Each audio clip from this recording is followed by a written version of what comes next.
ओम नमो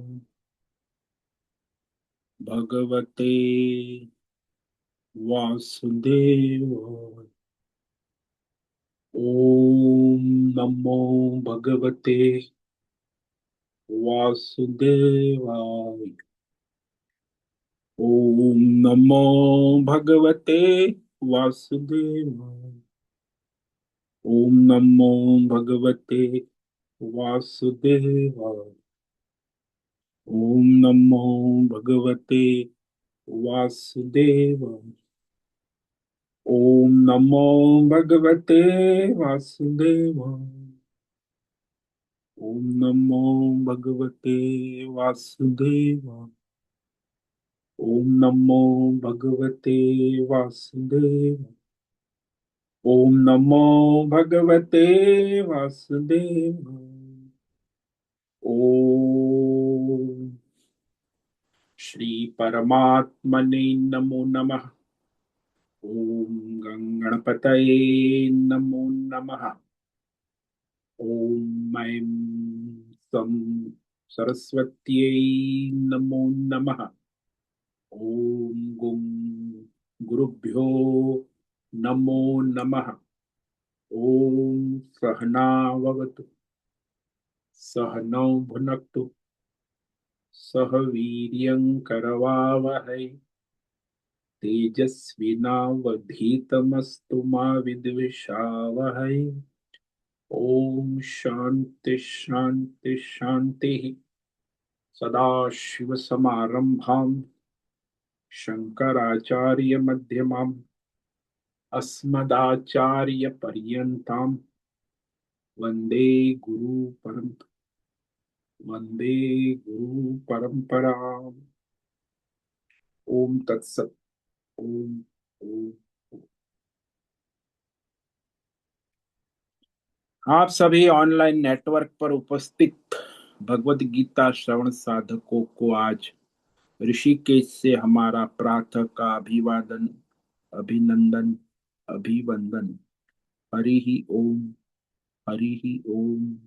हरि ही ओम। हम सबको आज का ये दिव्य जीवन तन मन धन जन देश काल विषय वस्तु परिस्थिति अवस्थाएं व्यष्टि समष्टि आध्यात्मिक भौतिक दैविक क्षेत्र सभी को अपने अपने वर्तमान जन्म और पूर्व जन्मों में किए गए संचित कर्मों, पाप पुण्य धर्म अधर्म मिश्र सकाम निष्काम सात्विक राजसी तामसी अनेक प्रकार के कर्मों के पके हुए फल स्वरूप वर्तमान में आज सभी को अपने अपने ईश्वरीय प्रारब्ध अनुसार अचिंत्य योग माया के माध्यम से वर्तमान तन मन धन जन देश काल विषय आदि प्रसाद स्वरूप में प्राप्त हुआ है।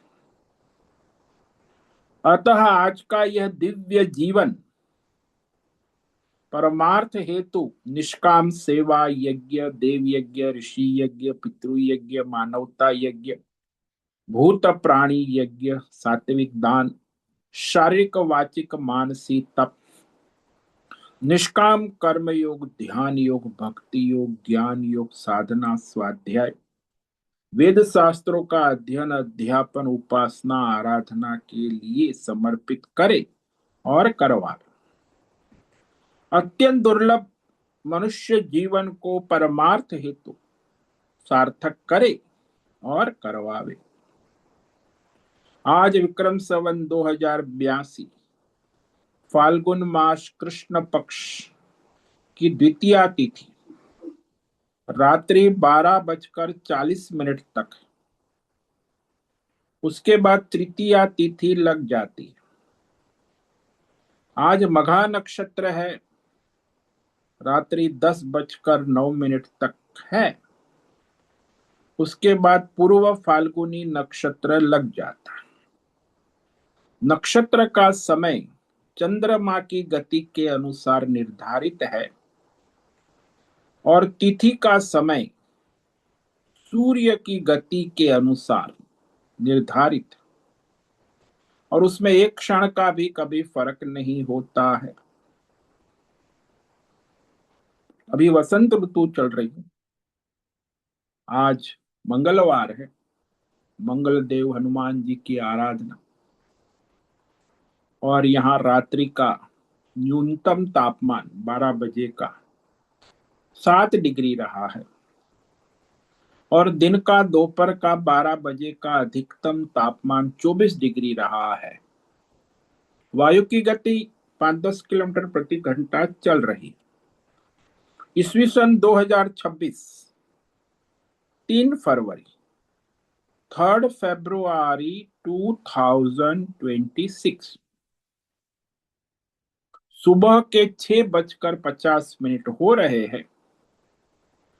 कलयुग का प्रथम चरण 5126वां वर्ष, 7वां वैवस्वत मनवंतर, श्वेत वराह कल्प, ब्रह्मा जी का 26वां दिन और 51वां वर्ष अभी अभी चल रहा है। तो ऐसे अनंत कोटि ब्रह्मा और ब्रह्मांडीय परमेश्वरीय अचिंत्य योग माया में हमारा यह एक ब्रह्मांड, इसमें ये पृथ्वी लोक में, समुद्र के ऊपर जम्बू द्वीप में, विश्व का एकमात्र वैदिक राष्ट्र भारत में, उत्तर हिमालय प्रांत में, उत्तराखंड राज्य में, टिहरी जिले में, हिमालयन शिवालिक पर्वतमाला के अंतर्गत मणिकूट पर्वत के ऊपर नीलकंठ महादेव के सामने, ऋषिकेश नगरी में, मुनि की रेती प्रांत में, शीशम जाड़ी, अवधूत बाड़ा आश्रम के सी ब्लॉक के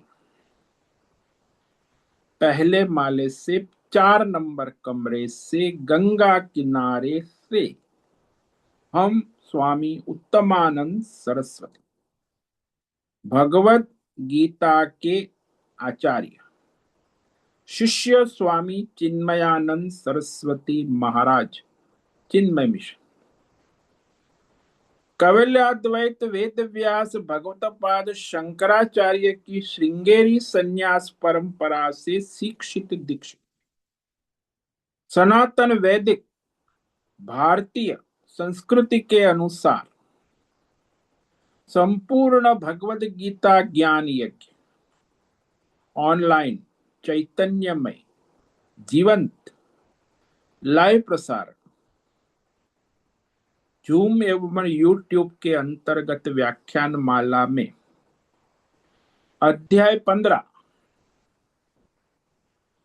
पुरुषोत्तम योग के श्लोक नंबर 8 और 9 पर संस्कृत एवं हिंदी में व्याख्यान करेंगे। दिव्य पवित्र सरल व्यावहारिक सटीक पूर्ण वर्ण अक्षर पद वाक्य पंक्ति श्लोक अध्यायों की संगति संधि अन्वय शब्दार्थ वाक्यार्थ भावार्थ रहस्यार्थ तत्वार्थ के यथार्थ तात्पर्य सहित वैदिक शास्त्र वेद व्यास साहित्य शंकर भाष्य एवं परंपरागत 10 सन्यासी आचार्यों की टीका टिप्पणी सहित आज का यह भगवद गीता व्याख्यान करेंगे। कृपया आप सभी श्रद्धा भक्ति ध्यान से परिपूर्ण होकर के यह दिव्य श्रवण साधना करें। इसमें से कुछ ग्रहण करें, कुछ अपने जीवन में धारण करें, कुछ चरितार्थ करें और उसमें निरंतरता लाए। अपनी अपनी आध्यात्मिक भौतिक दैवी अशांति द्वंद्व मोह विक्षेप राग द्वेष काम क्रोध लोभों से रहित होकर के अधार्मिक अशास्त्रीय अवैदिक अपरंपरागत भ्रम भ्रांतियों से रहित होकर के अपने अपने वर्तमान शरीर इंद्रिय प्राण मन वचन कर्म और बुद्धि से एक रूप एकाग्र होकर शुद्ध सात्विक सूक्ष्म भगवत विवेक बुद्धि करें। वेद शास्त्र एवं आचार्य परंपरा अनुसार भगवत विवेक करे और करवावे। पुनः पुनः इस व्याख्यान का श्रवण करे, मनन करे, चिंतन करे, लेखन करे, चर्चा विचारणा, प्रचार प्रसार करे, लिंक भेजे, ग्रुप में शेयर करे, अपना और सबका परम कल्याण करे और करवावे। ओम तत्सत। ओम ओम ओम। तो हमने कल श्रीमद् भगवद गीता अध्याय 15 के श्लोक नंबर 8 पर विवेक विचार किया था, जिसमें भगवान वह क्षेत्रज्ञ जीवात्मा की प्राण सहित सूक्ष्म शरीर के साथ भौतिक शरीर और संसार को छोड़ने की विधि बताए। कैसे वह भौतिक शरीर और संसार छोड़कर अपने सूक्ष्म शरीर, अपने कर्म, वासना, संस्कार, अपने प्राण और क्षेत्रज्ञ उसे लेकर वर्तमान शरीर को छोड़कर दूसरे पुनर्जन्म के लिए ले जाता है। तो शासन तो क्षेत्रज्ञ का है। क्षेत्रज्ञ की अध्यक्षता में प्राण, सूक्ष्म शरीर और भौतिक शरीर को छोड़कर सूक्ष्म शरीर के साथ प्राण निकल जाता है। वही कह रहे यहां, शरीरम यदवाप्नोति यच्चाप्युत्क्रामतीश्वरः गृहीत्वैतानि संयाति वायुर्गन्धानि वाशयात्। शरीरम यतो अवाप्नोति यच्चापि उत्क्रामन्ति ईश्वरः गृहीत्वा एतानि संयाति वायु गंधान इव आशयान। यहां भगवान ने कहा ईश्वर, ईश्वर यानी क्षेत्रज्ञ, जो आपका अंतर्यामी है। जीवात्मा कहो, क्षेत्रज्ञ कहो, प्रत्यगात्मा कहो, अंतरात्मा कहो, सब बातें। यहां उसको ईश्वर कहा। सबके अंतकरण में उसकी प्रकृति संस्कार के अनुसार उसे प्रकाशित करने वाला।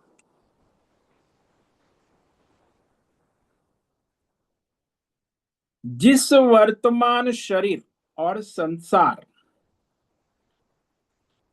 को छोड़कर जाता है, क्षेत्रज्ञ ही प्राण के साथ सूक्ष्म शरीर, अपने संचित संस्कार, अपने कर्म और ज्ञान वासनाएं लेकर वर्तमान शरीर और संसार को छोड़कर जाता है। कैसे जाता है? जैसे कोई बड़ा धनवान अपने बंगले में अपनी सेठानी के साथ रहता है। आलीशान बंगला है, सेठ सेठानी, गाड़ी, ड्राइवर, बंगला, मोटर, बगीचे, माली, चौकीदार।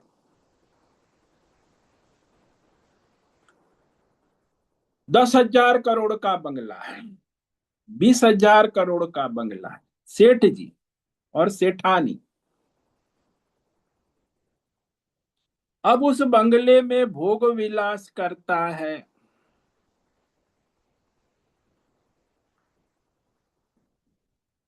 जब वो सेठ मर जाता है तो फिर उस बंगले के सारे संसाधन ऐसे ही सुनसान हो जाते। फिर वो चौकीदार चौकीदारी करता है, कर्मचारी बगीचा। लेकिन सेठ जी नहीं है। सेठ जी गए, ये उनका बंगला म्यूजियम म्यूजियम अब वो म्यूजियम बन गया है। अब वहां तो सेठानी भी वहां अकेली परेशान होकर अपने बच्चों के साथ विदेश चली गई। अब बंगला पड़ा है और सेठ गए, बंगला सुनसान हो जाता। ऐसे ही ये जो हमारे सेठ है, ये भौतिक शरीर और संसार रूपी बंगला, तो भौतिक शरीर और संसार रूपी बंगला जब वो छोड़ देता है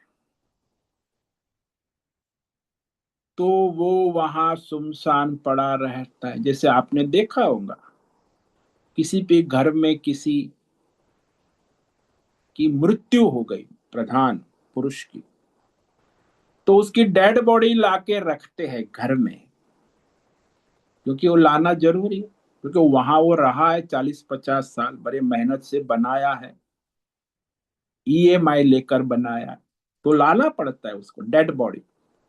फिर वो वहां सुमसान, वो भी उसकी डेड बॉडी पड़ी है, घर में सब सुमसान चुपचाप, या तो कोई भगवान का नाम भजन कर, लेकिन उसका घर और उसका शरीर सुमसान हो जाता है, क्योंकि गया। तो फिर वहां से निकल कर,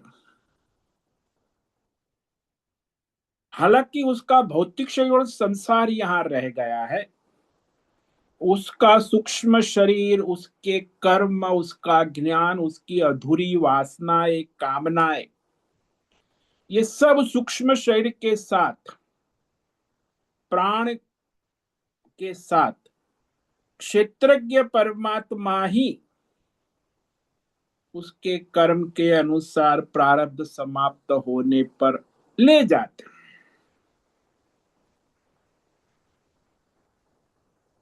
कहाँ ले जाते हैं? वही उसके कर्म संसार वासना के अनुसार। फिर जिस पुनर्जन्म शरीर को प्राप्त होता है, तो वहां उसका जो शरीर और संसार, वहां उसका जन्म होता, तो जन्म से शरीर और संसार मिलता है, घर परिवार, गांव शहर, जो भी उसका प्रारब्ध। करोड़पति के घर में पैदा हुआ तो जन्म से वो करोड़पति, दिहाड़िया मजदूर के घर पैदा हुआ है तो उसकी झोपड़ी में वो बचपन से मजदूरी, तो उसके जो कर्म है उस अनुसार वह पुनर्जन्म को प्राप्त करता है। तो इस प्रकार जीवात्मा क्षेत्रज्ञ की अध्यक्षता में प्राण के द्वारा सूक्ष्म शरीर और उसके कर्म वासना संस्कार ज्ञान जो पूर्व जन्म में संचित है, वह पूर्व जन्म के संचित संस्कारों को लेकर फिर पुनर्जन्म प्रारब्ध के अनुसार होता है। वो क्षेत्रज्ञ निर्धारित करता है कि इसका अभी पुनर्जन्म कौन से संचित कर्म पक गए हैं प्रारब्ध, उस अनुसार वो नए शरीर और संसार को प्राप्त होता है। तो यहाँ भगवान ने बहुत ही बढ़िया दृष्टांत दिया है, लौकिक दृष्टांत। जैसे कहा वायु, वायु यानी हवा जो चलती है ना बाहर, समष्टि वायु, जब हवा चलती है तो संसार में देखा गया है गंधान, फूल से सुगंध को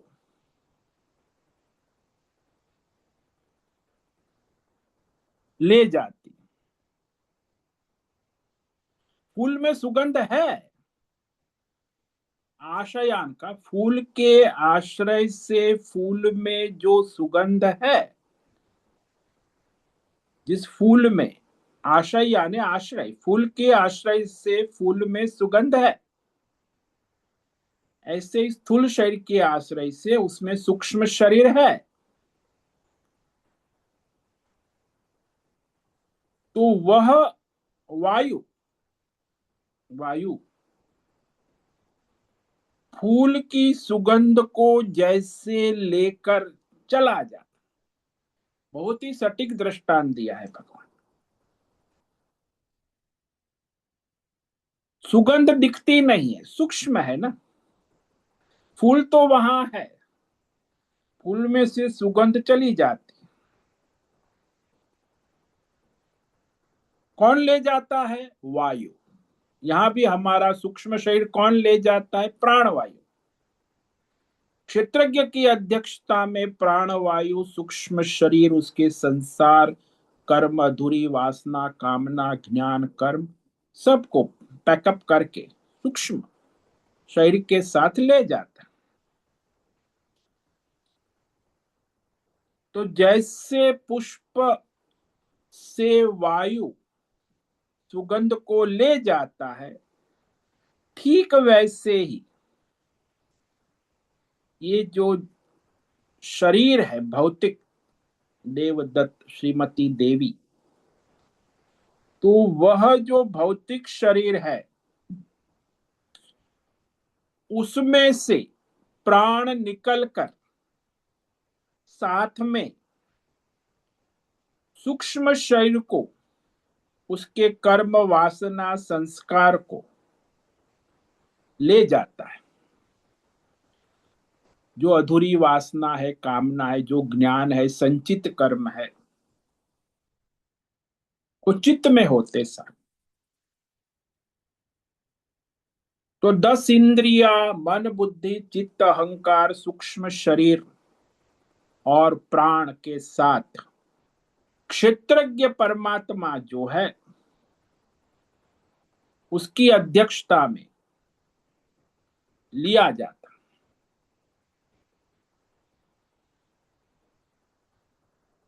तो वहां जैसे फूल वैसा का वैसा बगीचे में रहता है,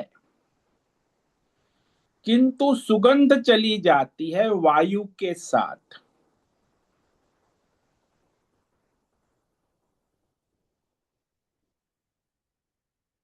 क्योंकि लौकिक दृष्टांत है ना, कि सुगंध जाएगी तो उसके साथ में कुछ द्रव्य भी चला जाएगा,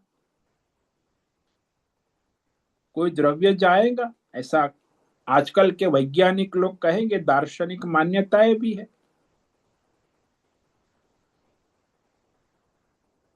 परंतु कम से कम प्रत्यक्ष में ऐसी प्रतीति नहीं होती है। पुष्प वैसा का वैसा रहता है, उसमें से कोई द्रव्य एक माइक्रोग्राम भी जाता नहीं है। सूक्ष्म शरीर जाता है, भौतिक द्रव्य यहीं रह जाता।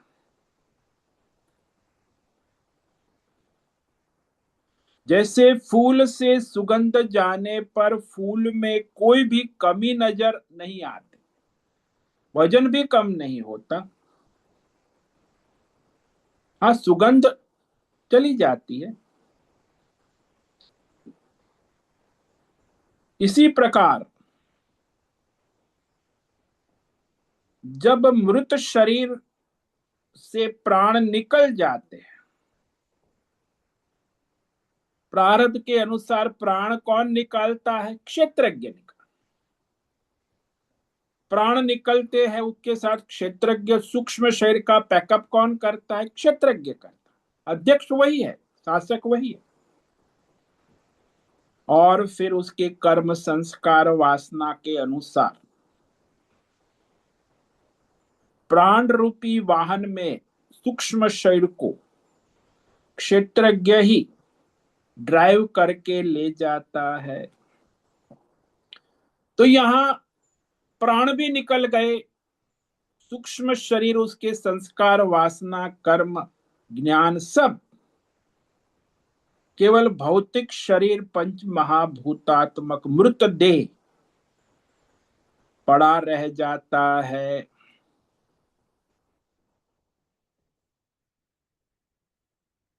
जैसे सुगंध का आश्रय, आशय शब्द का प्रयोग है, सुगंध का आश्रय उसकी विशेषता सुगंध जो है वह पुष्प से चली जाती।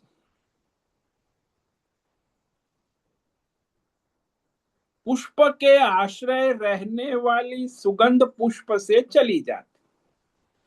ऐसे भौतिक शरीर के आश्रय में रहने वाला सूक्ष्म शरीर अपनी कर्म वासना, गंध यानी वासना, संस्कार, ज्ञान, कर्म के संचित वासना वह लेकर चला जाता। तो यहां देखा जाता है कि भौतिक शरीर प्राण रहित, निर्जीव, मृत पड़ा रह जाता है। और लोग कहते हैं कि गया, अभी अभी कॉफी पी रहा था और उसे चक्कर आए, गिर गया, डॉक्टर को बुलाया, डॉक्टर कहते खत्म हो गया, नहीं है। अच्छा कहाँ गया? अभी तो था, कॉफी पी रहा था। प्राण निकल गए, प्राण के साथ सूक्ष्म शरीर, इंद्रियां चली गई, उसके कर्म वासना संस्कार संचित चले गए, वर्तमान शरीर का प्रारब्ध समाप्त हो गया। क्षेत्रज्ञ की अध्यक्षता में वो फिर अगली यात्रा, पुनर्जन्म की यात्रा में निकल गया।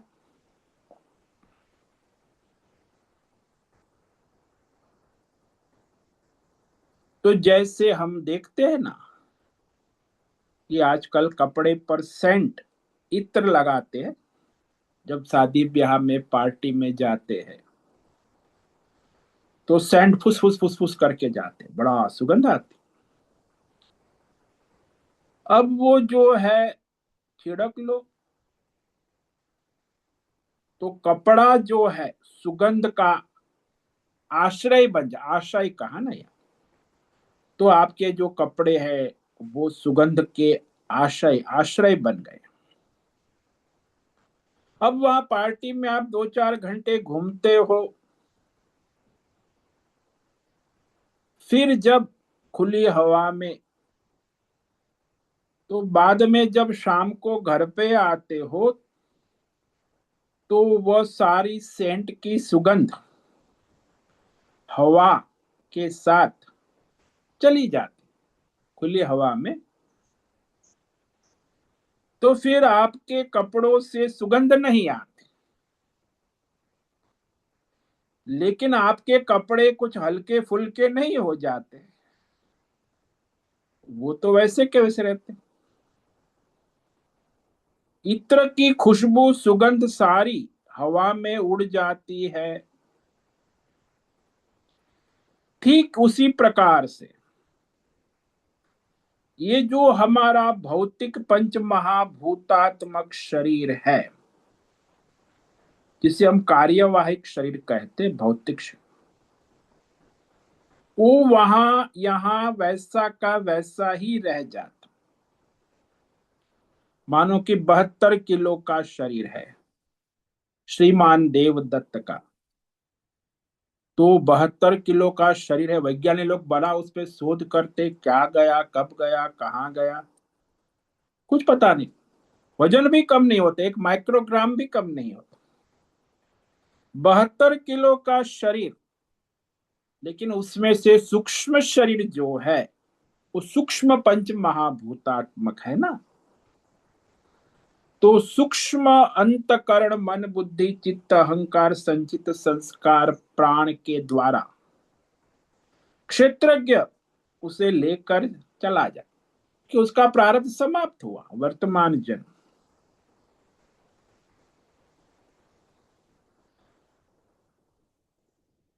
तो वहां जाने वाला क्षेत्रज्ञ ईश्वर ही प्राण और सूक्ष्म शरीर को अपने साथ ले जाता, कि उसकी सत्ता, उसकी अध्यक्षता क्षेत्रज्ञ की है ना, वो सब जानता है। इसे ईश्वर कहा, इसीलिए उसको ईश्वर का शासक। स्थूल शरीर, सूक्ष्म शरीर, कारण शरीर, प्राण, सारे उसके शासन करने वाला ईश्वर क्षेत्रज्ञ है। जैसे वो देवदत्त भिखारी के पात्र का संपूर्ण शासन करने वाला ईश्वर कलाकार है, सुपरस्टार है, ऐसे ये जीवात्मा का जो क्षेत्रज्ञ है वही उसके स्थूल सूक्ष्म शरीर और प्राण अपने कर्मों के अनुसार उसका शासन करता। जैसे कलाकार देवदत्त भिखारी की स्क्रिप्ट उसके स्क्रिप्ट के अनुसार करता, उसमें अपनी ओर से कुछ खाली शासन करता है, प्रकाशन करता। वैसे ही क्षेत्रज्ञ ईश्वर वर्तमान शरीर को छोड़कर प्राण और सूक्ष्म शरीर के साथ चला जाता है। बाकी वह उतने के उतना वजन वाला, उतने के तोल माप सब कुछ भौतिक शरीर वैसा का वैसा मृत देह यहां रह जाता है। ठीक वैसे ही जैसे सुगंधी चली जाती है और कपड़ा शरीर वैसा का वैसा रह जाता। पार्टी में गए तो आप सुगंध सेंट लगा के गए, फिर रात को 1 बजे आए, 2 बजे, तो 3-4 घंटे घूमे और आके देखा तो फिर कपड़े में से सुगंध गई, कपड़ा वैसा का वैसा रह गया, सुगंध चली गई। इसी प्रकार से यह जो क्षेत्र है वो अपने प्रारब्ध समाप्त होने पर भौतिक शरीर को छोड़कर, भौतिक शरीर तो वैसा वैसा रह जाता है, लेकिन सूक्ष्म शरीर जो है प्राण के साथ उसकी कर्म वासना संचित संस्कार को लेकर चला जाता। इसलिए ये दृष्टांत दिया भगवान ने, बहुत ही सटीक दृष्टांत। वायुर्गंधा निवासया, यानी जो आश्रय है, कपड़ा है, फूल है, उसमें कुछ भी परिवर्तन नहीं होता, केवल प्राण वायु वायु सुगंध को लेकर चली जाती। ठीक इसी प्रकार प्राण वायु सूक्ष्म शरीर 5 ज्ञानेंद्रिय कर्म संस्कार वासना को भौतिक शरीर से लेकर चला जाता है, क्षेत्रज्ञ के साथ निकल जाता है। तो इस प्रकार यहां ये भगवान ने कैसे निकलता है उसका रहस्य कहा। लेकिन सब में मुख्य अध्यक्षता क्षेत्रज्ञ की है, उसका प्रारब्ध समाप्त होने का पता क्षेत्रज्ञ के शासन उसी का है। फिर शरीर से निकालना, प्राण वायु के द्वारा सूक्ष्म शरीर को ले जाना, तो वायु उसे ले जाती है, सब क्षेत्रज्ञ की अध्यक्षता में होता, क्योंकि क्षेत्रज्ञ परमात्मा है ना। तो सबका स्वामी कहो, शासक कहो, ईश्वर शब्द का प्रयोग किया है, क्षेत्रज्ञ है वही ये सूक्ष्म शरीर स्थूल शरीर सबका शासक है, और वह उसे लेकर जाता है वर्तमान शरीर छोड़कर अगले यात्रा पुनर्जन्म। जैसे संसार में हम देखते हैं ना कि हमारे घर में कोई अतिथि आके रहता है 2-5 दिन के लिए, तो अपना बैग लेकर आता है, स्वजन है, अतिथि है, फिर बैग लेकर आता है, आती है, 2-4 दिन हफ्ता रहती है, फिर अपना बैग पैकअप करती है, कहती है मैं जाती हूं, बाय। तो जैसी आई थी वैसी अपनी बैग सामान और कुछ नए सामान भी ले जाती, वासना नहीं, और फिर चली जाती। ऐसे ही जीवात्मा वर्तमान शरीर में आता है, अपने संचित संस्कार की बैग लेकर आता है, प्रारब्ध भोग कर वर्तमान शरीर छोड़कर कुछ और बैग में सामान संचित संस्कार भर के चला जाता है। जैसे कठपुतली नाचती है तो उसकी अपनी डोरी से नाचती है और डोरी उसके हाथ में है, जो कठपुतली का मालिक शासक। ऐसे ये डोरी जो है प्राण है, प्राण प्राण की डोरी क्षेत्रज्ञ के हाथ में है। इसलिए कहा ना कि प्राण तो क्षेत्रज्ञ की डोरी उसके हाथ में। क्षेत्रज्ञ प्रारब्ध समाप्त होगा तो प्राण की डोरी खींच लेगा, तो वो सूक्ष्म शरीर के साथ प्राण की डोरी लेकर चला जाता है। तो संसार में भी देखा जाता है ना कि मनुष्य जो किराएदार होते हैं ना, कमरा किराया लेते हैं, तो किराए का कमरा, शरीर भी ऐसा ही है, किराए का कमरा है। तो किराएदार शरीर में रहते हैं, फिर वो मकान में 11 महीना के बाद वो किराएदार जैसा आया था वैसा अपना सब सामान पैकअप करके दूसरे मकान में चला जाता। फिर वहां वही अपने कर्म संस्कार जो है, किचन का सामान, बेडरूम का सामान, हॉल फर्नीचर जो जैसा है वैसा, फिर केवल कमरा बदलता है, सामान नहीं बदलता। तो ऐसे ये भी है कि मनुष्य अपने स्थूल शरीर को बदलता है, उसके अंदर उसके सात्विक राजसी तामसी संस्कार सामान कर्म ज्ञान नहीं बदलता, वो तो उसके साथ ही जाता है। पुनर्जन्म में केवल शरीर बदलता है, संसार बदल, सामान वही रहता, संस्कार वही रहता, सात्विक राजसी तामस जो संचित किया है वही तो जाएगा ना। ऐसा नहीं कि कोई तामसी मनुष्य भगवान का नाम लेगा तो फिर वो सात्विक होके जाएगा, ऐसा नहीं। वो तो तामसी प्रकृति वाला है, अपने तामसी संस्कार लेकर तामसी लोक में जाएगा। सात्विक है तो सात्विक लोक में जाएगा, राजसी है तो राजसी लोक, जैसे उसके संचित संस्कार है। इस प्रकार वह वर्तमान शरीर छोड़कर पुनर्जन्म में केवल कर्म संस्कार के अनुसार नया शरीर और संसार को प्राप्त कर लेता है। अब इन 5 इंद्रिय सूक्ष्म शरीर अंतकरण उसका स्वरूप भगवान कहते हैं,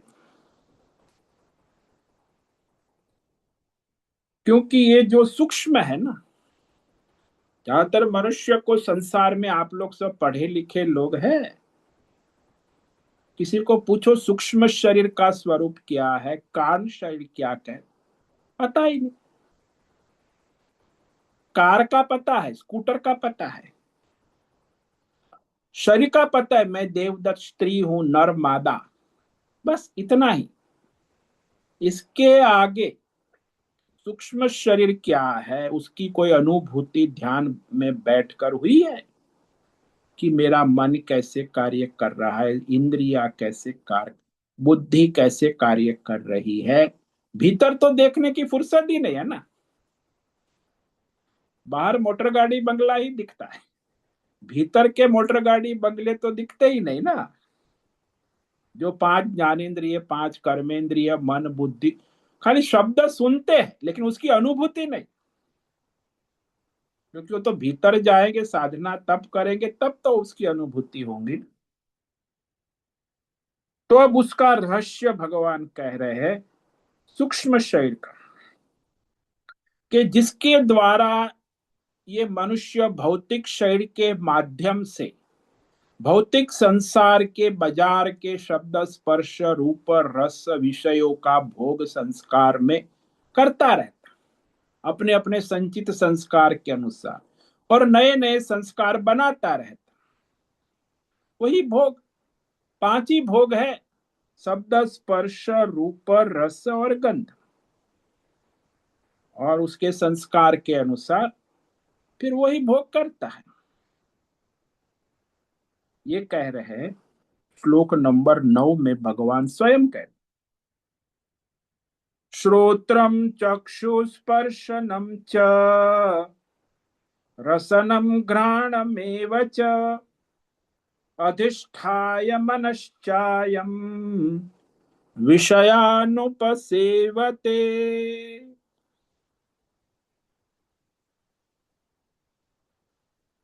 श्रोत्रम चक्षुस्पर्शनम च रसनम घ्राणमेव च अधिष्ठाय मनश्चायम अयम विषयान उपसेव्यते। तो वास्तव में ये जो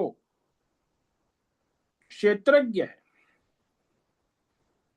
जो परमेश्वर का सनातन अंश है,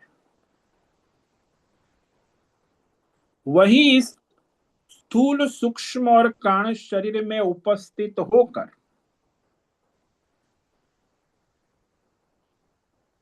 श्रोत्रम कान, चक्षु चक्षु नेत्र, स्पर्शनम चमड़ी स्पर्शेंद्रिय, रसनम रसना जिह्वा, घ्राण घ्राणेन्द्रिय नाक, ये पांच प्रकार की इंद्रियों के द्वारा वह मन के सहारे, क्योंकि इंद्रिया स्वयं कुछ अनुभव नहीं कर सकती, इसलिए मन और अंतकरण के सहारे मन अधिष्ठाय, मन का आश्रय लेकर के वह इस संसार के सात्विक राजसी तामसी इंद्रिय विषय भोगों का सेवन करता रहता है, विषयान उपसेवते।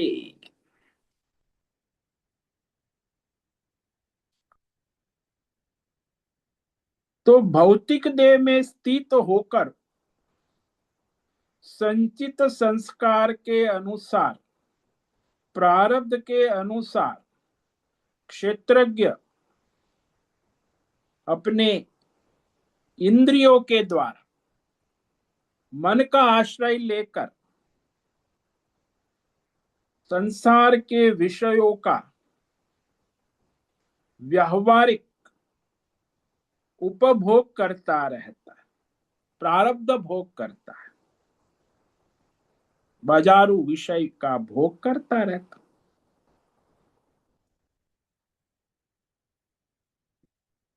तो पूर्व श्लोक में भगवान ने मन समेत पांच इंद्रियों का कहा, तो उसी को यहां दोहरा रहे। इसे पूरा ले लेना, सूक्ष्म शरीर, श्रोत्र सुनने की इंद्रिय जो आकाश तत्व से बनी है, चक्षु देखने की इंद्रिय जो सूर्य के तेज तत्व से बनी है, स्पर्शन छूने की इंद्रिय जो सूक्ष्म वायु तत्व से बनी है, रसन चखने की इंद्रिय जो जल तत्व से बनी है, घ्राण सूंघने की इंद्रिय जो सूक्ष्म पृथ्वी तत्व से, सूक्ष्म तत्व से, वह इंद्रिया भौतिक नहीं है, सूक्ष्म पृथ्वी से बनी है, और मन जो अंतकरण है, सूक्ष्म सोचने विचारने वाला, संकल्प विकल्प करता है,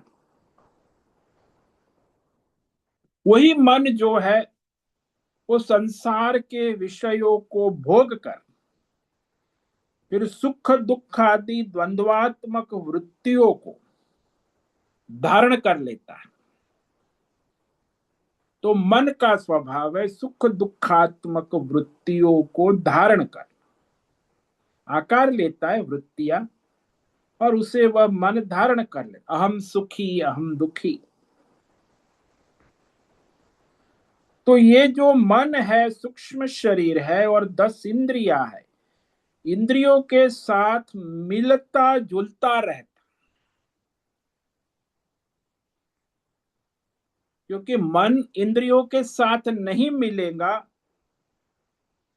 तो फिर वह अनुभव नहीं होगा विषय का। अपने अपने सभी विषयों को इंद्रिया अनुभव करती है मन के सहारे। इंद्रिया तभी सक्रिय हो पाती है जब मन उसके साथ है, और ऐसा नियम है कि प्रत्येक क्षण में मन किसी एक इंद्रिय के विषय को ही ग्रहण करता है, क्षण क्षण में। इसीलिए एक क्षण में एक साथ में मन दो विषयों को ग्रहण नहीं करता।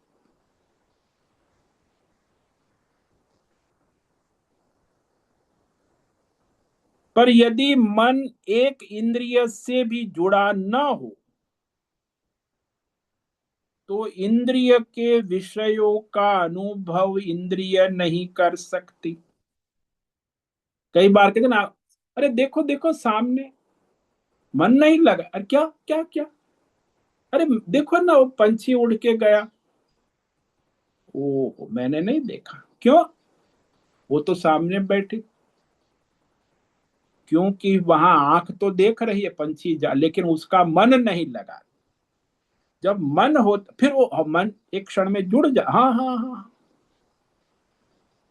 तो जब तक इंद्रियों के साथ मन का तादात्म्य नहीं होता, इंद्रिया हमें किसी भी विषय का अनुभव नहीं करा सकती है। यानी सभी इंद्रियों का आश्रय, यहां आशयान कहा ना, मन के साथ जुड़ा रहे।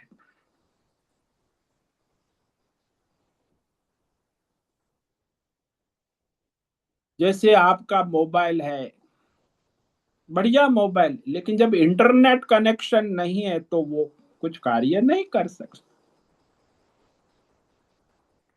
ऐसे ही आपकी इंद्रिया तो बहुत बढ़िया है, लेकिन जब इंटरनेट, अंतकरण मन का संबंध, आश्रय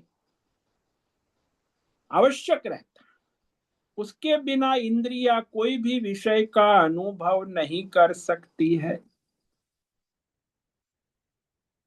तो ये जो इंद्रिया और मन है वो सूक्ष्म पंच महाभूत से बना है, और ये जो आपका शरीर है और संसार है वो स्थूल भौतिक पंच महाभूत का बना।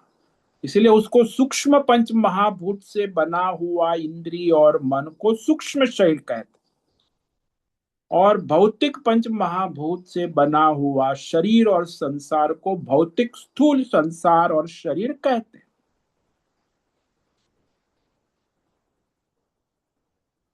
अब ये तो है, इंद्रिया भी है, मन भी है, संसार भी है, सब है, प्राण भी चल रहे हैं, लेकिन इस सब का शासन करने वाला कौन?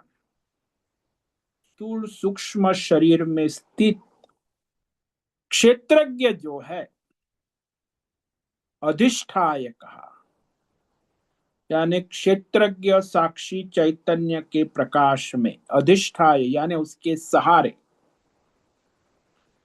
स्थूल शरीर, सूक्ष्म शरीर और भौतिक संसार और शरीर अपने अपने विषयों का उपभोग करता है। तो उपभोक्ता बनता है वह क्षेत्रज्ञ ही है, अधिष्ठाय कहा ना।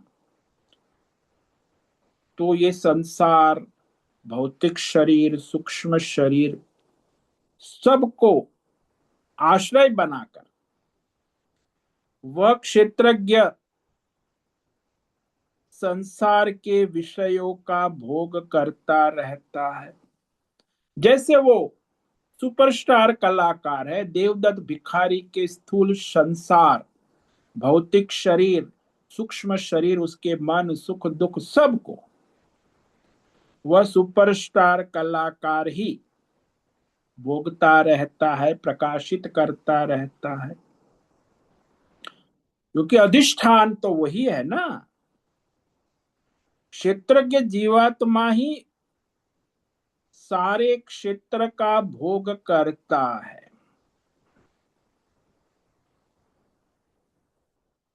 तो क्षेत्रज्ञ के साथ ये सारा स्थूल सूक्ष्म शरीर और संसार का एक रूप हो जाना, और फिर उसमें क्षेत्रज्ञ न दिखना और अज्ञान से मान लेना। ज्यादातर लोग तो ऐसा ही होता है ना कि मैं देख रहा हूं, मैं कौन है क्षेत्रज्ञ, उस पर तो बुद्धि जाती। मैं अपनी बुद्धि से देख रहा हूं, मैं अपनी आंख से देख रहा हूं, मैं अपने कान से देख रहा हूं, तो ये सब भौतिक स्थूल सूक्ष्म शरीर से देख रहा हूं, ऐसा लोग कहते हैं। वास्तव में देख रहा तो क्षेत्रज्ञ ही है। आंख भी जड़ है, मन भी जड़ है, सबको प्रकाशित करने वाला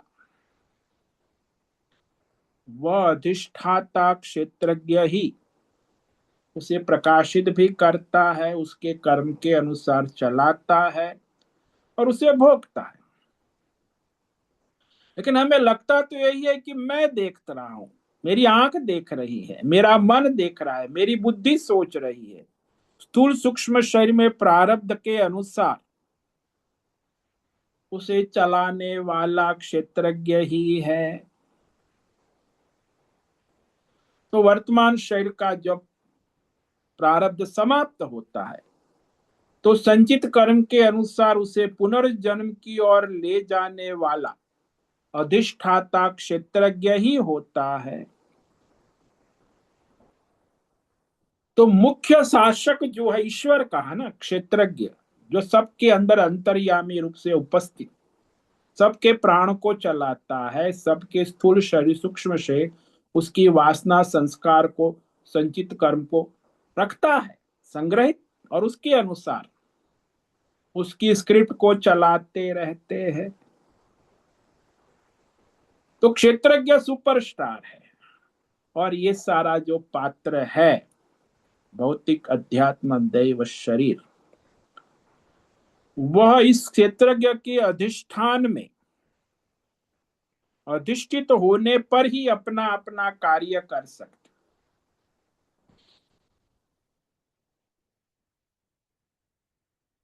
यानी सबको अपने अपने प्रकाशन की सामर्थ्य क्षेत्रज्ञ से मिलती। जैसे देवदत्त भिखारी का मन, इंद्रिय, बुद्धि, शरीर, सुख दुख को प्रकाशन कौन करता है? कोई सुपरस्टार कलाकार। कलाकार ही देवदत्त भिखारी की इंद्रिय मन बुद्धि को प्रकाशित कर उसमें सुख दुख का प्रकाशन करने वाला। तो उसमें प्रकाशन की सामर्थ्य कलाकार से आती, देवदत्त भिखारी से नहीं आती,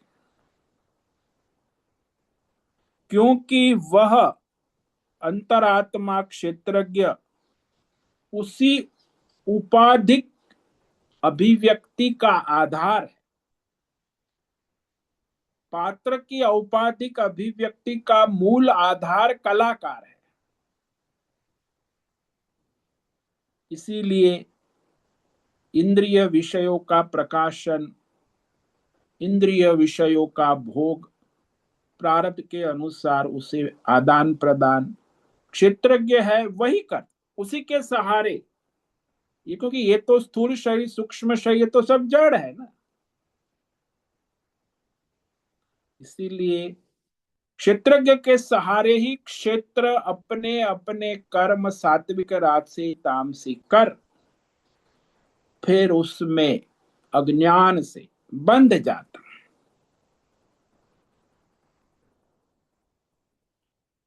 तो क्षेत्रज्ञ को चलने के लिए, ये सब संसार चलाने के लिए, ये सब क्षेत्र और संसार की आवश्यकता है। उसके सहारे वह सारा संसार का खेल चलाता है। मूल शासक क्षेत्रज्ञ है परमात्मा। वैसे ही जैसे पात्र के जीवन का मूल शासक सुपरस्टार कलाकार ही है। और वही उसके पात्र को चलाता है। तो जब वह भौतिक शरीर छोड़ता है, तो केवल भौतिक शरीर छूटता है, सूक्ष्म शरीर, कारण शरीर, संस्कार, वासना, तो वह उस क्षेत्रज्ञ के साथ रहती है। क्षेत्रज्ञ अलग है और वह इस सारी स्थूल सूक्ष्म शरीर का प्रवर्तक है। उस सूक्ष्म शरीर से अलग रहकर भी वो उसे प्रकाशित करता है, चलाता है। तो वो क्षेत्रज्ञ जो है, वो हमारा वास्तविक परमार्थ स्वरूप होने पर भी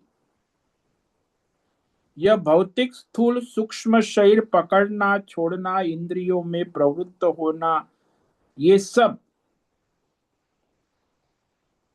हम हो रहा है, लेकिन क्षेत्रज्ञ कर रहा है, ये देख नहीं पाते। क्षेत्रज्ञ की अध्यक्षता में, शासन में सब हो रहा है, ये अज्ञानी मनुष्य जान नहीं पाता। इसका कारण अब कहते हैं आगे श्लोक नंबर 10। तो इस पर हम कल विचार करेंगे। क्षेत्रज्ञ परमात्मा ही सारा संसार के, इंद्रियों के, मन के, प्राण के और जीव के व्यवहार को चलाने वाला है, उसके उसके कर्म के अनुसार, संस्कार के। ठीक वैसे ही जैसे देवदत्त भिखारी के पात्र को चलाने वाला सुपरस्टार कलाकार ही है, उसी की अध्यक्षता में 3 घंटा देवदत्त भिखारी का पात्र चलता है। ऐसे ही मनुष्य का जीवन भी उसी क्षेत्रज्ञ की अध्यक्षता में जन्म, जीवन और मरण, 3 घंटे का पात्र, बचपन, जवानी, बुढ़ापा चलता रहता। जब तक वो अपने क्षेत्रज्ञ का संग नहीं करेगा और इस संसार का संग करेगा, क्षेत्र का संग करेगा, उसमें आसक्त रहेगा, तो उसी क्षेत्र में आता जाता रहेगा। यही कहते, इस पर हम विचार करेंगे कल। तो आज हमने जो है ये श्लोक नंबर 9 पर विचार किया है, जिसमें भगवान ने स्पष्ट कर दिया कि भौतिक क्षेत्र शरीर में संचित संस्कार के अनुसार क्षेत्रज्ञ जो परमात्मा का ही स्वरूप है, वो सारी इंद्रिय और मन के द्वारा संसार के विषयों का प्रारब्ध उपभोग करता रहता है। ओम नमो नारायणाय। ओम नमो नारायणाय। ओम नमो नारायणाय। ओम नमो नारायण। ओम नमो नारायणाय। कायेन वाचा मनसेन्द्रियैर्वा बुद्ध्यात्मना वा प्रकृते स्वभावा करोमि यद्यत् सकलं परस्मै नारायणायेति समर्पयामि। ओम सर्वे भवन्तु सर्वे सन्तु निरामयाः, सर्वे भद्राणि पश्यन्तु, मा कश्चित् दुःखमाप्नुयात्, अस्तु मा सद्गमय, तमसो मा ज्योतिर्गमय, मृत्योर्मामृतम्। ओम पूर्णमद पूर्णमिदं पूर्णात् पूर्णमुदच्यते पूर्णस्य पूर्णमादाय पूर्णमेवावशिष्यते। ओम शांति शांति शांति। शंकरं शंकराचार्यं केशवं बादरायणं सूत्र भाष्य कृतौ वंदे भगवन्तौ पुनः पुनः। ईश्वरो गुरुरात्मेति मूर्ति भेद विभाग व्योमवद्व्याप्तदेहाय दक्षिणामूर्तये नमो नमः। ओम गुं गुरुभ्यो नमो नमः। ओम तत्सत् ब्रह्मार्पणमस्तु। ओम ओम ओम।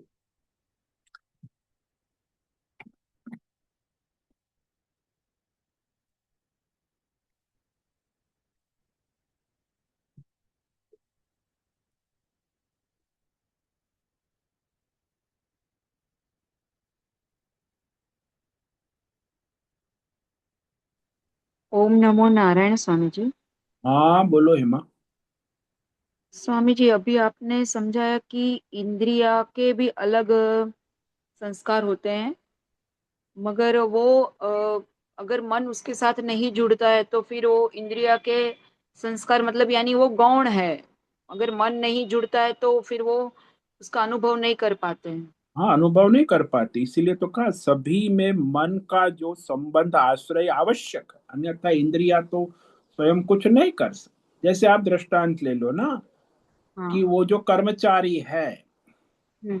उसके ऊपर मैनेजर है, हम्म। मैनेजर खड़ा है, तो फिर वो 10 कर्मचारी अपना अपना काम करते।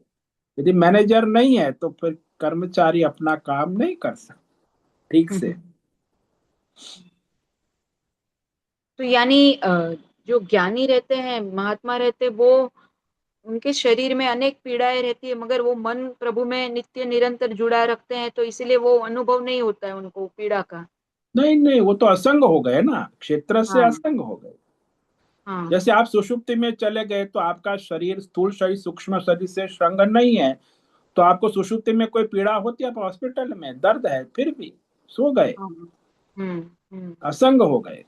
फिर कहाँ पीड़ा होगी, शरीर का मन संग हो। बुद्धि मन बुद्धि लय हो जाता है, इसलिए वो अनुभव हाँ, नहीं होता सूक्ष्म है। शरीर का लय हो जाता है मन तब वो वहां वो सुख दुख तो वही होता है ना, सूक्ष्म शरीर मन बुद्धि। हम्म। वास्तव में तो वृत्ति है। सुषुप्ति में चले गए तो मन बुद्धि अनुभव नहीं करती है, कार्य नहीं करती कार्य, इसलिए आपको सुषुप्ति में सुख दुख का अनुभव नहीं होता। आकड़ कि आप दुख में है, पैर में हम्म। फ्रैक्चर हुआ है, दर्द है, लेकिन सो गए हैं। हम्म। मन जब कार्यकारी होगा तभी सुख दुख का अनुभव होगा। तो यहाँ मन, अगर सत्संग से बुद्धि में विवेक जागृत हो जाता है तो बुद्धि मन को नियंत्रित कर देती है ना फिर। हाँ, बुद्धि मन को नियंत्रित करके फिर बुद्धि क्षेत्रज्ञ में स्थित हो जाती है, दृढ़ हो जाती है। फिर वहां मन के कितने भी संचित हो क्या भी हो, मगर बुद्धि एक बार दृढ़ निश्चय कर देती है तो वो सारे चले जाते हैं फिर। हाँ, वो फिर तो ध्यान। मन बुद्धि के वश में आ गया और बुद्धि क्षेत्रज्ञ के साथ जुड़ गई, तो फिर मन और इंद्रिया जो है हम्म। उसका अपना सारा जो स्वतंत्रता समाप्त हो जाती। हम्म। मनमानी जिसको कहते हैं। हाँ। हाँ। तो उसके लिए दो चीज आवश्यकता है, एक तो परमात्मा से जुड़ना और दृढ़ निश्चय रखना। हाँ, बुद्धि का दृढ़ निश्चयात्मक बुद्धि और हम्म। क्षेत्रज्ञ से जुड़ा रहना। कि जुड़ा रहना। क्षेत्रज्ञ जो है मेरे प्रारब्ध के अनुसार ये सब आएगा और जाएगा, वो तो इंद्रिय का व्यापार प्रारब्ध के अनुसार होगा, उसका मेरा कोई संबंध नहीं। तो हम्म। जो बुद्धि दृढ़ निश्चयात्मक होकर क्षेत्रज्ञ से जुड़ी रहती है, हम्म। प्रारब्ध के अनुसार अपना व्यवहार करती है, तो कहाँ वहां सुख दुख। तो यही परम पुरुषार्थ हमें मनुष्य जन्म में करना है। हाँ, इसी को परम पुरुषार्थ कहते हैं, इसी को मोक्ष कहते हम्म। हम्म। हैं। बुद्धि क्षेत्रज्ञ से एक रूप हो जाए और फिर वर्तमान शरीर स्थूल शरीर सूक्ष्म शरीर प्रारब्ध है तब तक चले, उससे क्या लेना दे। हम्म। तो उसके सुख दुख से कोई संबंध नहीं रहता। हाँ स्वामी जी, समझ में आ गया। बहुत बहुत धन्यवाद। ओम नमो नारायणाय। ओम नमो नारायण।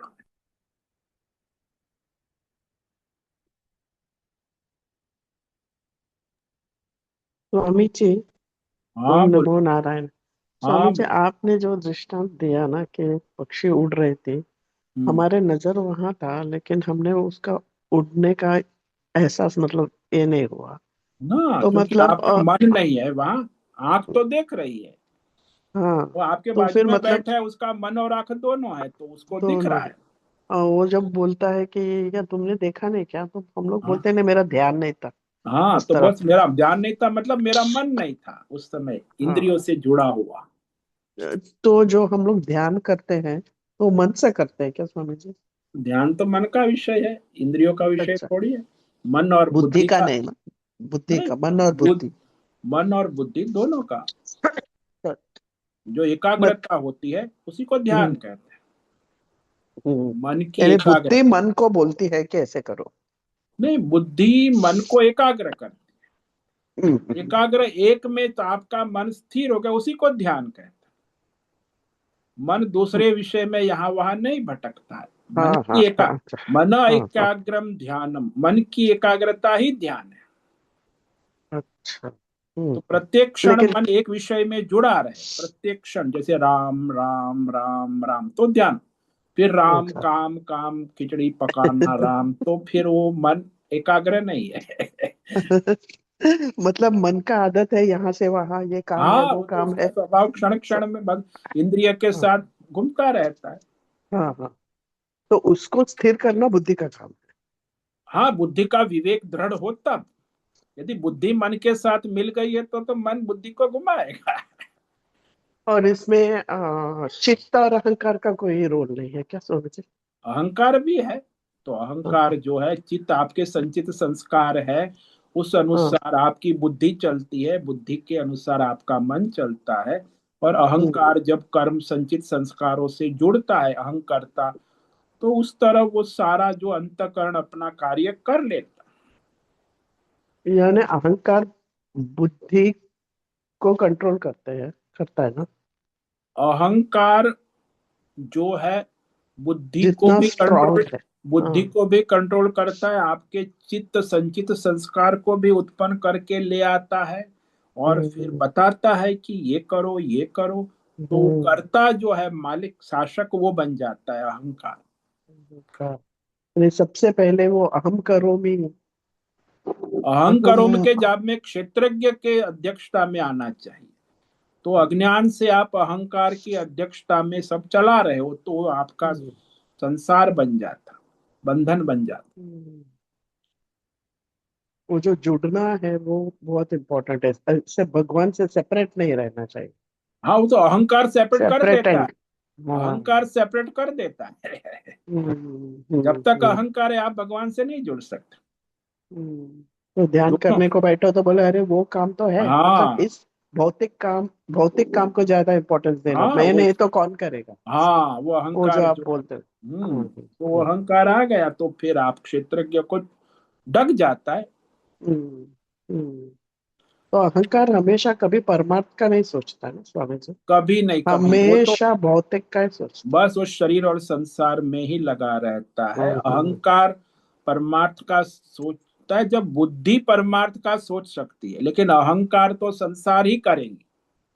हाँ तो आपको हाँ। बुद्धि परमात्मा में लगा सकते, अहंकार को परमात्मा में कभी नहीं लगाया जा सकता। हम्म, क्योंकि उसका मतलब ये है कि अहंकारों में मीन्स भगवान हाँ नहीं है वहां पर। हाँ, वो तो भगवान, अभी मैं ही आ गया ना, भगवान वो हो गया अहंकार। मैं, हाँ हाँ। फिर ईश्वर मैं, को कहाँ मानेगा वो। हाँ, मैंने किया मैं ही हाँ करूंगा। और हाँ मैं नहीं तो कौन करेगा, वो सबसे हाँ डेंजरस है, वो हाँ, सबसे बस डेंजरस। वो अहंकार फिर अपना हम्म, शासन जमा लेता है। हम्म। उसी को अज्ञान कहते। लेकिन स्वधर्म तो करना ही है ना स्वामी जी। स्वधर्म प्रारब्ध के अनुसार जो है, ईश्वर हम्म, हम्म, करना है, हम्म, नहीं हो रहा हम्म। है। हो ईश्वर, रहा है हाँ। वो हाँ, होगा ही, वो अरे होगा ही होगा ही, ऐसा। आप करो या ना भगवान करो। कराएंगे कराएंगे, हाँ, हाँ आप करो हाँ। ना करो, आपका जो प्रारब्ध है वो तो होगा ही। हम्म, हम्म। और फिर लेकिन दूसरा कुछ अभी मुझे वो वैसा वैसा करना है वो जो तो सब, स्वधर्म नहीं है, वो नहीं हाँ, सोचना वो है। परधर्म भयावह कहा भगवान। वो परधर्म हो जाता है। अच्छा। हाँ, जो हो रहा है उसमें आप जुड़ जाओ, अपना स्वधर्म वही है ना अभी हम्म, वर्तमान में। अभी नाश्ता है, भूख लगी है तो नाश्ता बनाओ, भगवान का स्मरण करो, प्रारब्ध के अनुसार जो है ले लो। हम्म। नहीं ऐसा बस। करेंगे वैसा करेंगे, वाह, अरे हाँ वो सब दुनियादारी छोड़ो। हाँ। और जैसे हम लोग ने ये नहीं बोलना चाहिए तो मैं नहीं तो कौन करेगा, तो उसी वो, तरीके से मैं क्यों करूं, वो क्यों नहीं कर रहा, हाँ, तो उसमें भी सेपरेट हो जाता है। वो तो दोनों अहंकार ही है ना, उसका अहंकार और आपका हम्म, अहंकार, उसका दोनों अहंकार, तो दोनों अहंकार के नशे में चकचूर, हम्म, दोनों को समस्या है। हम्म, उसका अहंकार कुश्ती हो जाती है ना, फिर तो अहंकार की ही कुश्ती है। भाई, हम्म, भाई बहन पति पत्नी गुरु चेला सब अहंकार की कुश्ती होती है, फिर वहां तो कोई ईश्वर तो हम्म, आता ही नहीं ना, हम्म, शास्त्र भी नहीं आता, धर्म नहीं आता। हम्म, अहंकार आता है तो धर्म भी नहीं आता। तो मैं और तू कर दिया तो वो खेल खत्म। वहां तो गया धर्म, गया परमार्थ, गया शास्त्र, गया, बस वो तो कुश्ती शुरू हो गई, तू मैं। हम्म, हम्म। वो कोई दोनों मतलब वो दोनों अधर्म कर रहे हैं। तू मैं करने वाले धर्म से तो उसका कोई नाता ही नहीं, न शास्त्र से, न ईश्वर से है, न समाज से है। और तू और मैं जो दो पहलवान कुश्ती लड़ते हैं, बस वहां सब देख। बराबर, भले वो तू भगवान हो या हाँ वो बाजू वाला, मतलब जो रिश्तेदार हो, दोस्त हो, पति हो, पत्नी हाँ, हो, कोई भी कोई हो, भी। वो कुश्ती चलेंगी अहंकार की।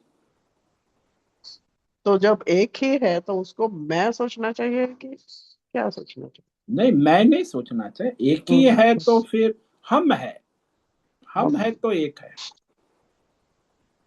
सहना भवतु समझ एवरीथिंग, सब कुछ एक ही है। हाँ, समष्टि सब एक है। सहना भवतु सहनौ भुनक्तु ये जो हमारी वैदिक हम्म, ये हम एक है परमार्थ। तो हम समष्टि हो हम्म, जाता है। समष्टि से हम्म, जुड़ा रहना ही ईश्वर से जुड़ना है। वो अहम हम्म, एव भुनक्तु अहम एव करवावहै। हम्म। फिर हा विद्विषावहै ओम अशांति अशांति, वो क्या है? जहाँ अहंकार है वहां अशांति, और सब कहते हैं बड़ी अशांति। शांति, हाँ, जब तक अहंकार के नशे में, वो अशांति के सिवा कुछ मिलना ही नहीं। मिलने का ही नहीं, और उसका हाँ प्रार्थना भी नहीं कर सकते हम लोग, हमें हमें। हाँ, मैं देखता हूँ ना, यहाँ बड़े बड़े नेता लोग हैं, ये बड़े बड़े आचार्य है, मंडलेश्वर है, धार्मिक मौला है, पाद, सब मैं बोलते हैं। वो प्रार्थना करते सहना भवतु। ये बड़े बड़े हम्म, सन्यासी लोग भी साथ प्रार्थना करते सहना भवतु, लेकिन मैं ही बोलते हैं। यानी इतना बड़ा पोस्ट पे पहुंचने के बाद भी मैं नहीं चूकता। नहीं नहीं, पोस्ट तो ज्यादा स्ट्रांग हो जाती है, मैं आ जाता है ज्यादा, बड़ी पोस्ट जितना उतना मैं मैं बड़ा। मंडलेश्वर हूँ। हाँ, मैं मंडलेश्वर हूँ, मैं शंकराचार्य हूँ, मैं प्रधानमंत्री हूँ। तो मैं तो और बड़ा सशक्त हो जाता। वो स्ट्रॉन्ग हो अकेला जाता है, छोटा हाँ। था, सूक्ष्म था, ये तो महा हम्म, बड़ा हो जाता है अहंकार। फिर मुझे वो सब लोगों कितना ने भी मानना चाहिए, हाँ, और हाँ उसमें वो, मेरे को मानना चाहिए, मुझे हाँ इज्जत सब देना मेरा चाहिए। मानना चाहिए, क्योंकि अहंकार बड़ा हो गया ना। प्रधानमंत्री, मंडलेश्वर, आचार्य, सन्यासी, इंटरनेशनल प्रेसिडेंट, अब ये अहंकार देखो उसका। हम्म, हम्म। यानी वैसे पोस्ट मिला तो अपना अहम को दबाने का बहुत ही ज्यादा इम्पोर्टेंट। इम्पॉसिबल है, हो नहीं सकता। लेकिन कोई ट्राई पोस्ट में, उनको करना है, उनको कोई वो ट्राई रियलाइज। करने से कुछ नहीं, उसे पोस्ट छोड़नी ही होगी, भगवान को समर्पित। ओ, ओ, कोई भी पोस्ट आपको परमात्मा से, अहंकार से छुड़ा नहीं सकता। वो ज्यादा ले, दृढ़ करेगा पोस्ट। मतलब उसने पोस्ट छोड़ दिया तो वो काम चलता रहेगा, हाँ कोई वो तो तो सब करेगा ना चलता, स्वामी जी वो काम।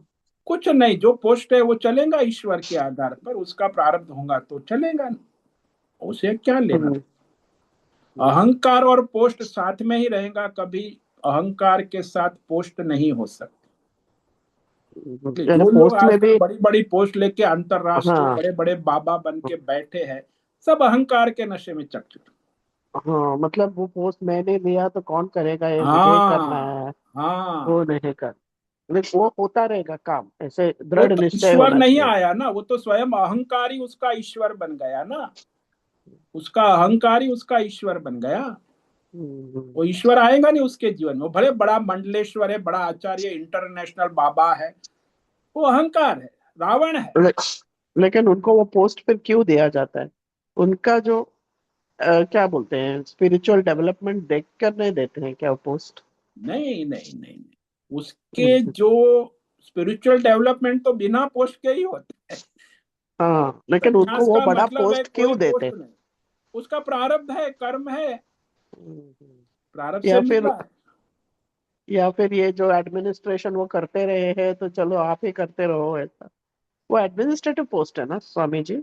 वो एडमिनिस्ट्रेटिव कोड अहंकार से प्रेरित है, ईश्वर नहीं हाँ, आता हाँ, है। हाँ। इसलिए एडमिनिस्ट्रेटिव में पढ़ना ही नहीं चाहिए। जब ईश्वर को लाना है जीवन में, हम्म, तो फिर वो सही बात, अहंकार वो सही छूटेगा बात। नहीं। वो अहंकार ही बोलता है कि ये पोस्ट चाहिए, वो पोस्ट हाँ चाहिए। बस, वो अहंकार अच्छा। का ही खेल है, व्यष्टि समष्टि दोनों अहंकार। हम्म, तो हाँ, ईश्वर नहीं स्वामी। आएगा, फिर जीवन में कभी ईश्वर नहीं आएगा। वो स्वयं ही ईश्वर बन गया है ना, दूसरा कहाँ से हाँ। आएगा? दूसरा ईश्वर कहाँ से आएगा? हम्म, समझ में आया स्वामी जी, ओम नमो नमो नारायण। नारायण, ओम नमो नारायण। ठीक है, आज उपस्थित है अश्विनी कोठे, होस्ट है माधवी आचार्य, अजय रत्न पारखी, अमरेंद्र कुमार, आनंद नार्वेकर, अनुराधा जेठे, आशा कोटक, भद्रेश पड़िया, भक्ति गवास, भरत शर्मा, बीना चितलिया, बिहार मोहन, चैतन्य ठाकुर, दिनेश पटेल, दिव्या पटेल, जीवी कुमार, हेमा कोटक, इला जोशी, मैत्री पटेल, मीरा उच्चिल, मीनाक्षी काले, नैना पुरोहित, पंकज भट्ट, प्रभाकर अक्कल, पृथ्वीराज मालव, पूनम पास्ते, राय बहादुर कपूर, राजेश मोलकर, रंजना जादव, रेशा रथ, रिची पटेल, रुपेश पाटिल, शिवानंद पारे, सुनील ठाकुर, तन्वी लाड़, उर्वशी पटेल और उषा मेन। तो आज इतने साधक उपस्थित है। आज आपका दिन मंगलमय हो, परमार्थ करे और सबका कल्याण करे। सभी साधकों को आज का ओम नमो नारायणाय। ओम नमो नारायणाय।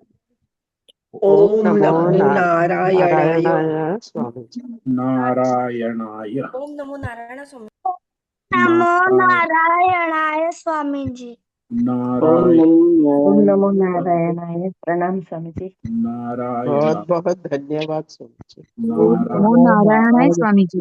नारायण नमो नारायणाय स्वामी जी। ओम नमो नारायण स्वामी जी। नारायणाय ओम नमो नारायणाय स्वामी जी। नारायणाय ओम नमो नारायणाय स्वामी जी।